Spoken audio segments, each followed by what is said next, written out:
Lincoln. All right, we're here with the Lincoln Lady Railers, who are currently 37-0 after their semifinal win over Montini. Coach Taylor Rohr and the girls are here for the second year in a row. Last year, no seniors on the roster. This year, a solid 5 starting seniors on the team. Coach, first thoughts about today's game?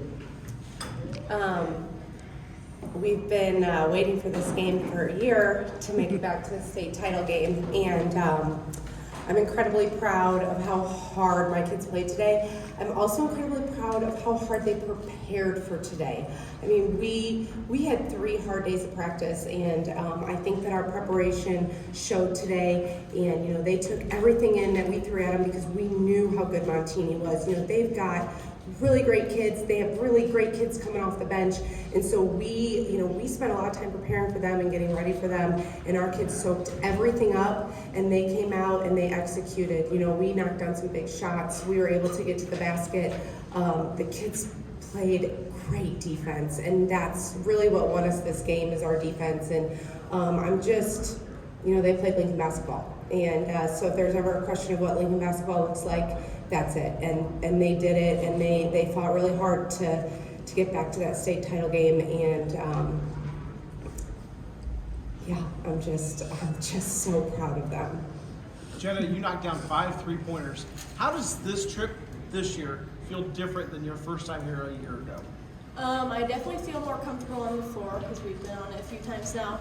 And like last year, I was definitely behind the college 3-pointer line, and we made sure this year to say, get on the high school 3-pointer line because that's what you're used to. Did you guys all feel more comfortable having been here just a year ago? Yeah, and even less than a year for all of us, but I think Tori played volleyball, so we were all here for that too. That's right. Chloe, can you talk about nothing's given in life? I mean, obviously you guys have all seniors on the starting lineup, but how much did last year's loss drive you guys all year long? Oh, ever since we saw Nazareth rush the court, I think that just set a fire underneath us. And even before this game, we have a little video that we watch, and it's just the announcers talking about Nazareth rushing the floor and winning, and that's just been a driving force all season long ever since that final buzzer rang last year. Becca, when you've been at the stages that you've been at, you've won a state championship in cross country, track, you've been here for volleyball, and last year you were here for basketball. Does that calm your nerves? I mean, like when you come out here, does it feel just like a scrimmage almost? To be honest, I have nerves either way. That's just how it is. But you know, I'm learning to look at the nerves as something positive. They help fuel adrenaline. So, yeah. Chloe, you got a chance to play with Nikki on the second team. What was it like going up against her in a big game like this? Coming in this week, I mean, we're really close friends, and so it's always hard to play a teammate and a friend. But coming in this week, we never talked about it. We just kind of we didn't mention it. And then today, I woke up and I mean, she was the enemy today. I couldn't look at her, and she's just an amazing player, and so I was glad I was able to play with her this summer. Chloe, did you feel like it was their emphasis to really try to take the 3-point shot away from you?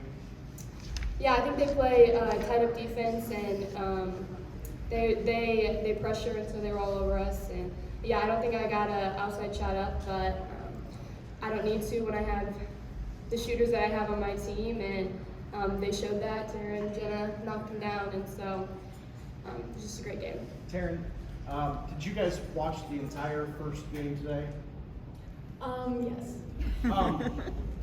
How different did the Glenwood defense seem different today than it did the last time you saw them in January? Watching Glenwood, playing Glenwood the first time, we didn't have the best game, and because you know they have really good defense, and I don't remember exactly what was different, but yeah, they seemed pretty quick on the floor. Did you have an answer about that? You saw the Glenwood defense today. Does it seem different? I just think that Glenn was doing a really great job of pressuring. You could see that they were really pressuring Hinsdale's ball handlers, and that's something that we're going to have to prepare for. You know, they look to run and jump a couple of times. You can, you know, and I think Coach even talked about it in one of her press conferences where, you know, their defense has been winning them games, and I think you can see that on the floor. Like, you know, she's got kids that are going to work hard, and so and I think that is just that's a CS8 thing. You know, we all have kids across the board that work really, really hard, and so it's really incredible to see two CS8 schools, you know, playing for a state title, and you know, we have a lot of respect for Glenwood, and it's going to be exciting to play against them. Coach, what are you for this team to go undefeated, regular season, and also win out? I think that going undefeated is just a sign of these kids and the motivation that they have every time they step on the floor. And you know, going undefeated was never the goal. The goal was to win a state title. And I mean, we told them to begin with, you're going to lose games this year. We're not going to win them all. So, you know, we went into every game, you know, preparing as hard as we could to win that game. You know, you never want to lose. You're not thinking you're going to lose, but you know, we just were, you know, trying to prepare for every single team. We never looked past anybody. And I think all that preparation helps prepare you when you don't have time to prepare. And we faced some really tough competition. You know, we saw Morton twice, we saw Peoria Notre Dame, Alton, O'Fallon. I mean, really, really great teams. And everybody gave us their best game. We had a big target on our back, and I think when you have a target that big, like, you can't expect to go undefeated, so it makes it that much sweeter to get to this state title game. Tori, whether it's a Thanksgiving tournament, Christmas tournament, or a state tournament where you have a short turnaround between one game and the next game, what's that short period of time? How much focus do you have to be? I mean, you've got to come into every game completely focused, and the preparation that we put in for all of the games is tremendous, and we focus on everybody's strengths and weaknesses and how we can come out with that win. But we come into every game preparing as hard as we can. Is it hard, Piper, is it hard to have less than a 24-hour turnaround? Yeah, it is difficult, but like our coach said, we've been preparing for this all season. So with as little time as we have with the state championship tomorrow, we've been preparing for this the whole season. So, Jenna, what does it do for you in a big game like this to see the first shot go in? Well, honestly, I didn't think the first one was gonna go in. It banked in, but it really, I mean, it makes me feel good, and just to keep shooting, because I mean, they'll all eventually fall. So, but it really got me excited and going when that went in, banked in. Not to get too sentimental, but some of you girls have played literally hundreds of games together in your career, from way back in elementary school. You have one left. What are some thoughts from the seniors about one more game with this great group of girls?